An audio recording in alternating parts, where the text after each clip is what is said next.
આગામી સમયમાં યોજનારી 4 મહાનગરપાલિકાની ચૂંટણીઓ અને 2027માં યોજનારી ગુજરાત વિધાનસભાની ચૂંટણીઓને ધ્યાનમાં રાખીને રાજકીય પક્ષો દ્વારા અત્યારથી જ તૈયારીઓ શરૂ કરી દેવામાં આવી છે। આ સંદર્ભમાં ભારતીય જનતા પાર્ટી દ્વારા વિવિધ કાર્યક્રમોનું આયોજન કરવામાં આવી રહ્યું છે। મુખ્યમંત્રી ભૂપેન્દ્ર પટેલ 17મી તારીખે મોરબીની મુલાકાત લેશે। બીજી તરફ કોંગ્રેસે પણ જૂનાગઢ ખાતે 10 દિવસીય પ્રી શિક્ષણ શિબિરનું આયોજન કર્યું હતું, જેમાં રાષ્ટ્રીય અધ્યક્ષ મલ્લિકાર્જુન ખડગે અને રાહુલ ગાંધીએ હાજરી આપી હતી। હવે દેશના ગૃહમંત્રી અમિત શાહ પણ રાજકોટ આવી રહ્યા છે। તેઓ 22મી તારીખે એટલે કે પહેલા નોરતે રાજકોટ ખાતે બપોરે 12 વાગ્યે રેસકોર્સ મેદાનમાં યોજનાર વિશાળ સહકારી સંમેલનને સંબોધન કરશે। આ કાર્યક્રમ માટે કલેક્ટર તંત્ર દ્વારા પ્રોટોકોલ અને અન્ય વ્યવસ્થાઓની તૈયારીઓ શરૂ કરી દેવામાં આવી છે।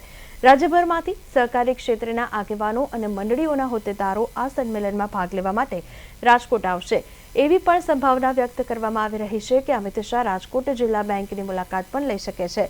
ઉલ્લેખનીય છે કે થોડા દિવસો પૂર્વે જેતપુરના ધારાસભ્ય અને પૂર્વ કેબિનેટ મંત્રી જયેશ રાદડિયાએ નવી દિલ્હીમાં અમિત શાહ સાથે મુલાકાત કરી હતી અને આ સહકારી કાર્યક્રમની રૂપરેખા અંગે ચર્ચા કરી હતી। આ કાર્યક્રમનું વિસ્તૃત જાહેરનામું ટૂંક સમયમાં જાહેર કરવામાં આવશે।